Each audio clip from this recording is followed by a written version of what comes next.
Hoje nós vamos ler os versículos 12 a 17 do capítulo 2. O objetivo dessa lição é compreender por que não se deve amar o mundo. E os textos paralelos para você ler junto com a lição de hoje são o Salmo 1 e o Salmo 37. Então vamos ler? Nós vamos ler então 1 João capítulo 2, versículos 12 a 17. A tradução que eu vou usar é a Nova Versão Internacional, NVI. Filhinhos, eu lhes escrevo porque os seus pecados foram perdoados, graças ao nome de Jesus.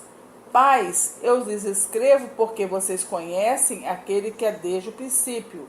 Jovens, eu lhes escrevo porque vocês venceram o maligno. Filhinhos, eu lhes escrevi porque vocês conhecem o Pai. Pais, eu lhes escrevi porque vocês conhecem aquele que é desde o princípio.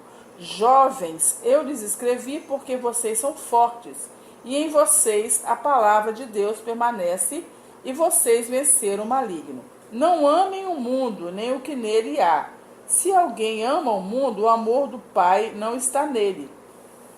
Pois tudo que há no mundo, a cobiça da carne, a cobiça dos olhos e a ostentação dos bens, não provém do Pai, mas do mundo. O mundo e a sua cobiça passam, mas aquele que faz a vontade de Deus permanece para sempre. Então João começa falando da família da fé.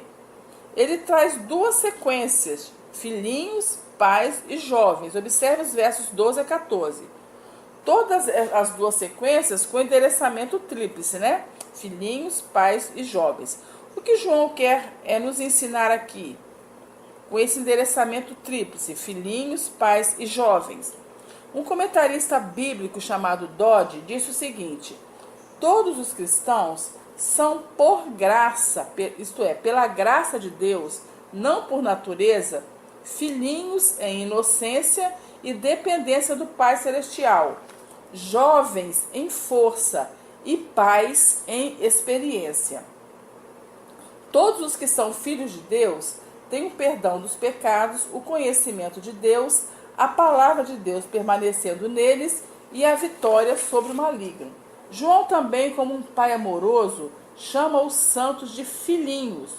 Todos os filhos de Deus foram perdoados, contudo, nós precisamos crescer no Senhor e nos tornarmos jovens fortes na fé e, no fim, pais e mães espirituais. Vocês observaram que o texto se refere aos cristãos como santos, não é mesmo? Na Bíblia, santo significa separado. Separado de e separado para. Separado do mundo e separado para Deus. Todos os que foram chamados pelo Senhor Jesus e regenerados por Ele são santos, separados do mundo para servirem a Deus e para pertencerem a Deus. João também nos fala nesses versos que o amor ao mundo não é compatível com o amor a Deus. Observe que nos versos 16 a 17, João repete a palavra mundo várias vezes. Esse conceito de mundo aparece 23 vezes nessa pequena epístola. E ele quer chamar a nossa atenção sobre este conceito. O que João está querendo nos ensinar quando fala sobre mundo? O que será este mundo? Com certeza não é o mundo das pessoas, nem o mundo criado, mas o mundo ou âmbito do pecado, controlado por Satanás e organizado contra Deus e a retidão. Assim, quando a Bíblia fala sobre mundo que não se deve amar, ela se refere a um sistema que é rebelde e se opõe a Deus, onde o homem é o Deus, entre aspas, e é colocado em primeiro lugar. Este sistema não teme e nem ama a Deus. O homem nesse sistema, o homem que faz parte desse sistema, não depende de Deus e vive em rebelião contra Deus. Despreza a retidão de vida e está entregue a si mesmo. Esse tipo de sistema mundano tem como príncipe a Satanás e não se submete ao senhorio de Cristo. Isso que João quer dizer, e a Bíblia quer nos ensinar, quando se refere a mundo. A Bíblia nos diz também que Deus é amor, mas o mesmo Deus que ama também odeia. Por que eu estou falando isso? No livro de Deuteronômio, no Antigo Testamento, lemos no capítulo 12, 31. Não farás assim ao Senhor teu Deus, porque tudo o que é abominação ao Senhor, e que ele odeia, fizeram ele a seus deuses, pois até seus filhos e suas filhas queimaram aos seus deuses. Isso foi falado a Israel, o povo de Israel, antes que ele tomasse posse da terra prometida, a terra de Canaã, a atual Palestina. Deus se referia neste texto ao povo que habitava na Palestina, antes de Israel entrar para habitar ali. Aquele povo fazia coisas que Deus odiava. Eles queimavam seus filhos no fogo para oferecerem sacrifício aos seus deuses.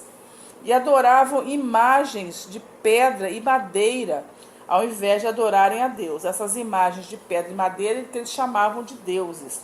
Outras coisas que Deus odeia está no livro do profeta Malaquias, também no Antigo Testamento. Em Malaquias capítulo 2, versículo 16, nós lemos o seguinte: porque o Senhor, Deus de Israel, diz que odeia o repúdio, e também aquele que cobre de violência as suas vestes, diz o Senhor dos Exércitos. Portanto, cuidai de vós mesmos e não sejais infiéis. Então, nós temos aqui Deus dizendo que odeia o repúdio e a violência. Em Provérbios capítulo 6, versículos 16 a 19, nós aprendemos sobre 6 coisas que Deus odeia e uma 7ª que ele abomina. Então, no livro de Provérbios, capítulo 6, versículo 19, diz o seguinte: 6 coisas o Senhor aborrece ou odeia, e a 7ª a sua alma abomina. Então, vai começar a citar 6 coisas e a 7ª. Primeira coisa, olhos altivos. Segundo, língua mentirosa. Terceiro, mãos que derramam sangue inocente. Quarta, coração que trama projetos iníquos. Quinto, pés que se apressam a correr para o mal. Sexta, testemunha falsa que profere mentiras. E a 7ª, o que ele abomina, e o que semeia contendas entre irmãos. João também apresenta outra coisa que Deus odeia quando diz: não ameis o mundo, nem as coisas que há no mundo. Esse sistema que se opõe a Deus, ele também odeia.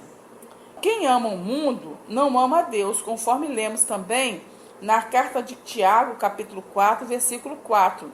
Ali nessa carta, Tiago nos diz que a amizade do mundo é inimiga de Deus.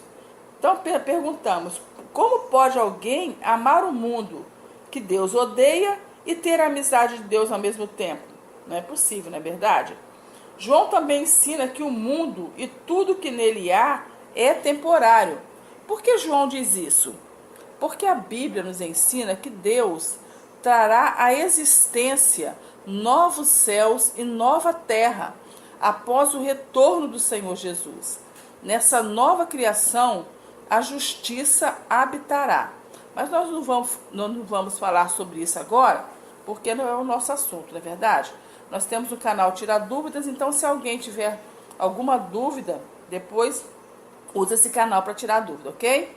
João apresenta também 3 motivos pelos quais o cristão não deve amar o mundo. Quais são esses motivos? Primeiro, a igreja não é do mundo. Nós lemos nos versos 12 a 14. Segundo motivo, o mundo se opõe a Deus e à igreja, versos 15 e 16. E terceiro motivo, a igreja e o mundo têm destinos diferentes, no verso 17. Vamos então ao primeiro motivo. A igreja não é do mundo, que está nos versículos 12 a 14. Jesus ensinou que a igreja está no mundo, mas ela não pertence ao mundo. Isso ele nos ensinou no Evangelho de João, capítulo 17, versículos 14 a 16. Vamos ler? Diz assim: deles a tua palavra, e o mundo os odiou, pois eles não são do mundo, como eu também não sou. Não rogo que o tire do mundo, mas que os proteja do maligno. Eles não são do mundo, como eu também não sou. Então Jesus repetiu aqui 2 vezes nesses 3 versículos que a igreja não era do mundo, como também ele não era. E João sabia deste ensino de Jesus e estava ciente de que os seus leitores eram alvo dos falsos mestres do gnosticismo. Para encorajá-los, João relembra o que eles são. Filhinhos, eu vos escrevo porque os vossos pecados são perdoados. João está lembrando que eles são filhos amados de Deus que têm os seus pecados perdoados. Continua dizendo que ele lhes escreve porque eles conhecem aquele que existe desde o princípio. Depois ele continua chamando-os de jovens, dizendo que ele lhes escreve porque eles venceram o maligno. E também falando que ele escreveu porque eles conhecem o Pai. Então observem que nesses 2 versículos existem 2 lições espirituais. Primeiro, a igreja reúne pessoas de todas as idades. João usa a expressão filhinhos, que se aplica a todos os leitores. Por terem nascido de Deus, todo cristão é filho querido do Pai. Nós lemos isso em 1 João capítulo 2, versículo 1, 18 e 28. Dentro ainda dessa primeira lição espiritual, João também classifica a igreja por faixa etária. Essa classificação pode ser interpretada literalmente como idosos e jovens, ou figuradamente como grau de maturidade dos vários membros da igreja. Os pais são os cristãos maduros, que possuem conhecimento pessoal e íntimo com Deus. Os jovens são aqueles que estão no processo de amadurecimento espiritual, como Paulo nos ensina em 1 Coríntios capítulo 13, versículo 11, e em 1 Timóteo capítulo 5, versos 1 e 2. A igreja é, portanto, uma família que reúne pessoas de todas as idades. Todos nasceram de Deus, mas estão em várias fases de maturidade espiritual, filhinhos, pais e jovens. Na segunda lição, nós aprendemos que os verdadeiros filhos de Deus, assim, na segunda lição que estou falando, é na segunda lição espiritual que nós temos esses versos. Na segunda lição, nós aprendemos que os verdadeiros filhos de Deus, independente da sua idade ou maturidade espiritual, estão seguros de bênçãos espirituais. Todos os privilégios apresentados no texto pertencem a todos os cristãos, não somente aos pais, mas também aos jovens, mas também aos filhinhos. João apresenta 3 razões para não desanimarmos, mesmo quando provados por Deus. Primeira razão, fomos perdoados por causa de Jesus. Filhinhos, eu vos escrevo porque os vossos pecados são perdoados por causa do seu nome. A boa nova do Evangelho é que os nossos pecados podem ser perdoados por causa de Jesus. É o ensino também de Atos, capítulo 13, versículos 38 e 39. O perdão se dá por meio do nome de Jesus, isto é, por intermédio da sua pessoa e da sua obra. É o ensino de Atos, capítulo 4, verso 12. Por isso, somente Jesus tem autoridade para perdoar os nossos pecados. É o que aprendemos também em Lucas, capítulo 5, versículo 24. Jesus disse ao paralítico: homem, estão perdoados os teus pecados. Em Lucas, capítulo 5, verso 20. Ele disse à mulher pecadora, em Lucas, capítulo 7, versículo 48, perdoados são os teus pecados. A outra razão para não desanimarmos, mesmo quando provados por Deus, é que conhecemos a Deus pessoalmente. Pais, eu vos escrevo porque conheceis aquele que existe desde o princípio. Todo filho de Deus o conhece e o reconhece como Pai eterno, ou aquele que existia antes da criação. É o que nós lemos, por exemplo, no Salmo 90, versos 1 e 2. Aliás, esse salmo é considerado o salmo mais antigo da Bíblia, o Salmo de Moisés. Este conhecimento que nós temos de Deus é fruto da revelação espiritual concedida por Jesus. Tudo me foi entregue por meu Pai, Jesus falou. Ninguém conhece o Filho senão o Pai, e ninguém conhece o Pai senão o Filho e aquele a quem o Filho quiser revelar. Jesus falou isso em Mateus capítulo 11, versículo 27. Conhecer a Deus é ter comunhão com Ele. E a terceira razão que João nos apresenta é que nós vencemos e resistimos ao maligno. Ele disse: jovens, eu vos escrevo porque tendes vencido o maligno. Jesus libertou cada cristão do poder e da escravidão do maligno. Hebreus capítulo 2, versículos 14 e 15. Jesus se manifestou para destruir as obras do diabo. É o que João também vai nos ensinar nessa mesma epístola, capítulo 3, versículo 8. E também para salvar o seu povo da escravidão do pecado. Nós somos um povo livre e vitorioso pela fé. Temos a proteção de Deus e o diabo não nos toca. É o que João vai nos ensinar também no capítulo 5 desta epístola, versículos 18 e 19. João afirma o segredo de sermos fortes e vencedores. Ele diz: jovens, eu vos escrevi porque sois fortes, e a palavra de Deus permanece em vós, e tendes vencido o maligno. Está no versículo 14. O segundo motivo, que é o mundo se opõe a Deus e à igreja, que está nos versículos, ensinado nos versículos 15 e 16. Lembrando ainda, é bom você anotar os versos que eu vou citar para você conferir na sua Bíblia, para você ver a verdade daqueles versos que estão sendo citados aqui. E também uma leitura paralela, você fazer uma leitura paralela nos seguintes textos. O primeiro texto, segunda carta aos Coríntios, capítulo 6, versículo 14, até o capítulo 7, versículo 1. Não são muitos versos, não. E também em Tiago, na carta de Tiago, capítulo 4, versos 1 a 10. Tá? São leituras paralelas. Então vamos lá. A palavra mundo é usada no Novo Testamento com 3 sentidos diferentes.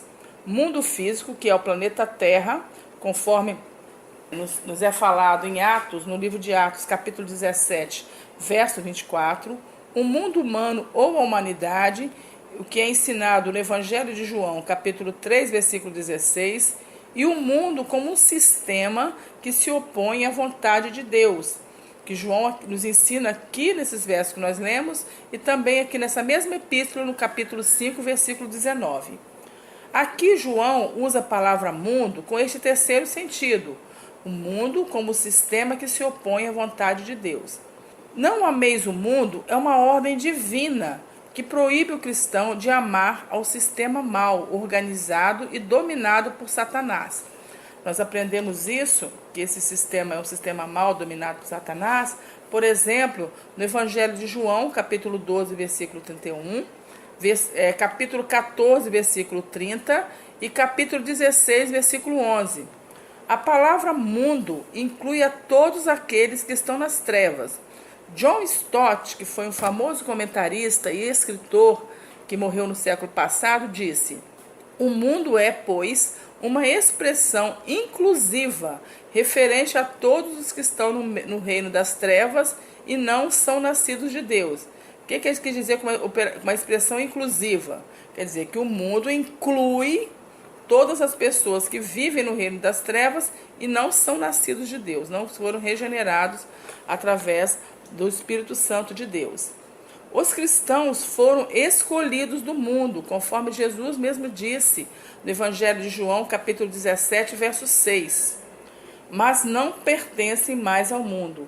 Estão no mundo e foram enviados ao mundo, mas não são mais do mundo. Por isso o mundo os odeia. Nós lemos isso sobre nós não pertencemos ao mundo e sermos enviados ao mundo, no Evangelho de João, capítulo 15, versículos 18 a 19, no capítulo 17, verso 14 também. E também o mundo não dá ouvidos aos cristãos, conforme João nos ensina nessa epístola, mesmo no capítulo 4, versos 5 e 6. João ordena: não ameis o mundo nem as coisas que há no mundo. Se alguém amar o mundo, o amor do Pai não está nele. Isso ele fala no verso 15. O amor tem como sede o coração. Por isso, é possível alguém se manter afastado das atividades mundanas e ainda assim amar o mundo. O amor de Deus não pode estar no coração de uma pessoa que ama um sistema que contraria a vontade de Deus. A amizade do mundo é inimiga de Deus, conforme Tiago nos ensina na sua carta, capítulo 4, verso 4.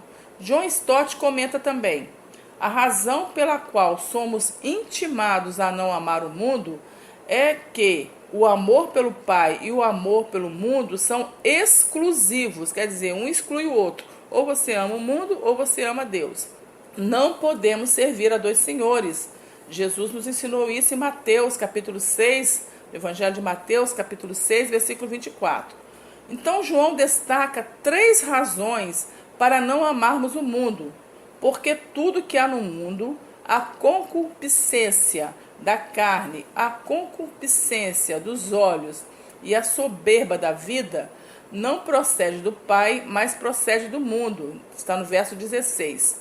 A concupiscência da carne refere-se aos desejos pecaminosos da nossa natureza humana. Aqui na minha Bíblia, Nova Versão Internacional, fala cobiça. A cobiça da carne e a cobiça dos olhos. Por isso que eu prefiro a NVI, porque essa palavra é mais fácil do que a concupiscência, né? Essa palavra concupiscência é a palavra difícil de falar para chuchu, né? Vocês não acham, não? Então, olha só. A concupiscência da carne refere-se aos desejos pecaminosos da nossa natureza humana. No original grego, literalmente, desejos da carne. Então, a tradução aqui da NVI está boa, cobiça da carne, né? São os desejos do homem pecaminoso, incluindo o desejo sexual e a cobiça. Esses desejos são malignos, pois induzem o homem ao pecado da desobediência a Deus, né? Desde que mal direcionados, né? Com certeza. Tiago, isso nós aprendemos em Tiago, capítulo 1, versículo 15. Segundo motivo, a concupiscência dos olhos refere-se aos prazeres pecaminosos despertados pela visão ou pela atração dos olhos. Esta mulher tem uma beleza de encher os olhos, por exemplo, né? Tem algumas uma maneira de falar, por exemplo, esse rapaz tem uma beleza de encher os olhos. Então, realmente, isso aí é a cobiça dos olhos. Os olhos são as janelas da alma. E quando uma pessoa é atraída pela sua cobiça, seus olhos servem de ponto de partida para o pecado. Tudo começa com o olhar. Por exemplo, nós lemos tudo começando por um olhar lá em 2 Samuel, capítulo 11, verso 2. E também Jesus nos ensina isso em Mateus, Evangelho de Mateus, capítulo 5, versículo 28. O terceiro motivo, a terceira razão, aliás, que João nos dá, é sobre a soberba da vida. A soberba da vida refere-se ao orgulho de se confiar nos bens materiais. A jactância, né? Jactância é o que? Orgulho, você se orgulhar daquilo que você tem. A jactância daquilo que o homem tem e faz. Nós aprendemos sobre essa jactância, por exemplo, no livro do profeta Daniel, capítulo 4, versículo 30, e em Mateus, capítulo 23, versos 6 e 7. A palavra grega para soberba é usada para descrever alguém arrogante que tentava impressionar os outros com sua pseudo-importância. Com sua falsa, pseudo quer dizer falsa importância. Por que autor aqui do livro, da revista, está falando sobre a palavra grega? Porque, como eu já disse em aulas passadas, em lições passadas, o Novo Testamento foi originalmente escrito na língua grega, né? Hoje nós temos, graças a Deus, nós temos o Novo Testamento traduzido para a nossa língua, mas ele originalmente foi escrito em grego. Na Bíblia, nós temos 2 exemplos onde está a tríade do mal. Essa tríade do mal que ele está falando é esses 3 tipos de pecado: a cobiça da carne, a cobiça dos olhos e a soberba da vida. Então, aparece, por exemplo, na tentação de Eva, em Gênesis capítulo 3, verso 6, e na tentação de Jesus, em Mateus capítulo 4, versículos 1 a 11. Esses 2 exemplos da Bíblia, tanto quando Satanás tentou Eva, quanto quando ele tentou Jesus no deserto, ele usou esses 3 tipos de tentação: cobiça da carne, cobiça dos olhos e soberba da vida. C.H. Dodd, que também foi um comentarista muito famoso, resume bem essas 3 características do mundo: desejos sórdidos, valores falsos e egoísmo. Então, esses 3 pecados se manifestam, essas 3 tentações, aliás, se manifestam nesses 3 pecados: desejos sórdidos, valores falsos e egoísmo. Aplicações práticas dessa lição de hoje, nós aprendemos que o amor ao mundo é o amor que Deus odeia. Aprendemos que o mundo é um sistema contrário à vontade de Deus. E aprendemos que o mundo seduz o cristão por meio dos desejos da carne, da vontade de ter o que agrada aos olhos e pelo orgulho de possuir coisas materiais. O mundo e a sua cobiça passam, mas aquele que faz a vontade de Deus permanece para sempre. Esse é o terceiro motivo pelo qual o cristão não deve amar o mundo. Qual é o terceiro motivo? Porque a igreja e o mundo têm destinos diferentes. João diz nesse versículo: o mundo e a sua cobiça passam, mas aquele que faz a vontade de Deus permanece para sempre. Existem duas partes nesse versículo aqui. Ele está dividido em duas partes. A primeira parte do versículo diz que o mundo e a sua cobiça passam. Em seguida tem uma conjunção adversativa aqui, ó, mas, que traz a segunda parte do versículo. A conjunção aqui está mostrando um contraste. Mas aquele que faz a vontade de Deus permanece para sempre. A segunda parte do versículo é essa. Por causa dessa conjunção aqui que está trazendo a segunda parte, esses dois versículos, as duas partes são adversas ou se opõem, são opostas. O mandamento para não amar o mundo está na transitoriedade do mundo, em contraste com a eternidade daquele que faz a vontade de Deus. Essa conjunção aí, mas, traz um contraste entre a transitoriedade do mundo, o mundo é transitório, o mundo é passageiro, e aquele que faz a vontade de Deus permanece eternamente. Então, esse é o contraste que há nesse verso. Vamos ver as duas partes do verso. O mundo passa. João fala, né? O mundo passa. Observe que o verbo passar, no grego, né? Lembra que nós sempre falamos, quando nós falamos na lição, que o Novo Testamento foi escrito originalmente na língua grega. Então, esse verbo aqui, passar, no original grego, é paragetai. Paragetai. O tempo que está esse verbo aqui no original é presente contínuo, que mostra algo que está continuamente ocorrendo. Então, o que nos transmite isto? Esse verbo nos transmite que o mundo está no processo de deterioração ou desintegração. O mundo está se desintegrando. O sistema do mundo atual caminha para o fim. Isso que esse verbo nos mostra. A aparência deste mundo passa, conforme Paulo nos ensinou, lá na primeira carta aos Coríntios, capítulo 7, versículo 31. E é isso que esse verbo está nos mostrando. O mundo é um sistema moribundo que está se autodestruindo. A Bíblia nos ensina que o salário do pecado é a morte. E o clímax da destruição deste mundo será no juízo final, que nos é apresentado, por exemplo, em Apocalipse capítulo 21, versículos 1 a 8. Não há vida eterna para a pessoa que não faz a vontade de Deus, conforme João também nos ensina aqui nessa mesma epístola, capítulo 3, verso 15. A segunda parte do verso, a igreja permanece. A igreja de Cristo é constituída por aqueles que fazem a vontade de Deus, conforme o próprio Senhor Jesus nos ensina no Evangelho de Mateus, capítulo 7, versículos 21 e 23, 21 a 23. Nesse Evangelho, no versículo 21, Jesus diz o seguinte: nem todo aquele que me diz, Senhor, Senhor, entrará no reino dos céus, mas apenas aquele que faz a vontade de meu Pai que está nos céus. Quem faz a vontade de Deus tem a promessa da vida eterna.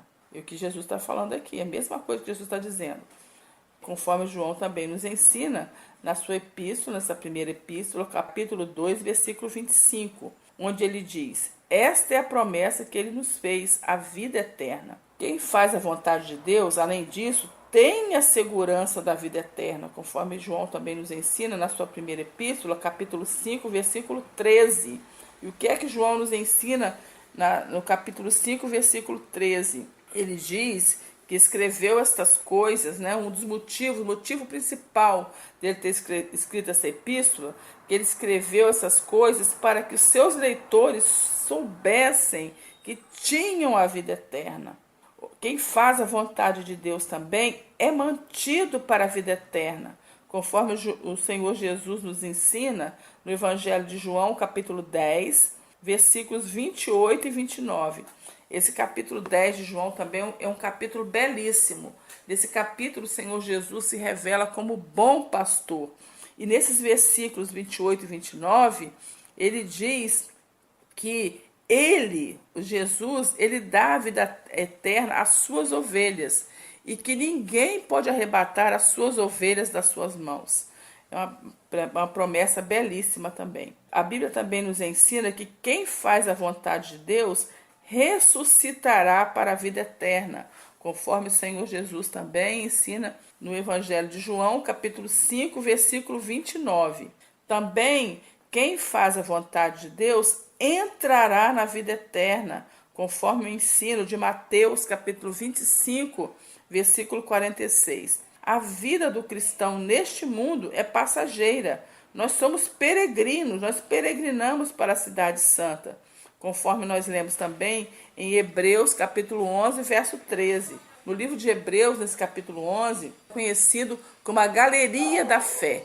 O escritor nos fala vários exemplos de pessoas que demonstraram fé no seu viver, e no versículo 13 ele diz que todos eles eram estrangeiros e peregrinos, assim como todo cristão é, estrangeiro e peregrino nessa terra, porque a nossa pátria está no céu. Aplicações práticas, perguntas. São 3 perguntas que nós vamos fazer. De que maneira podemos descobrir a vontade de Deus? Segunda pergunta. Você já observou como a sociedade humana está se deteriorando? Terceira pergunta. O que significa a expressão permanece para sempre? Então, nós finalizamos aqui o estudo do 1 João, capítulo 2, versículos 13 a 17. A partir de amanhã, nós já vamos começar a estudar os versículos 18 a 29 do capítulo 2.